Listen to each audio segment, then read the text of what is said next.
17 ming so'm evaziga uy sharoitida piling qilamiz. Buning uchun bizga detskiy sovun va aptekadan kerak bo'ladi kalsiy xlor.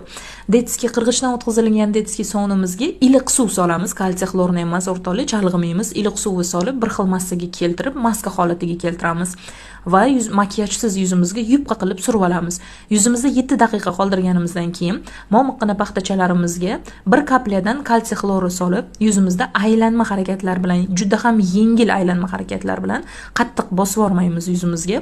Yengil aylanma harakatlar bilan mana shunaqa qilib piling qilamiz. Bu yopiq komedonlari bor yuzida, qora donachalari bor, qora tochkalari bor, yuzimizdagi o'lik terilarni juda ham zo'r tozalab beradi. Mana ko'zimga kirib ketdi. Shunaqangi mana shunaqa o'lik terilar chiqadi. Faqatgina yuzimizga yengil harakatlar bilan ishlaymiz, qattiq bosib yormaymiz o'rtoqlar. Bu reelsimiz negativlarga uchramasligi uchun aynan o'zimni yuzimda qilib ko'rsatdim.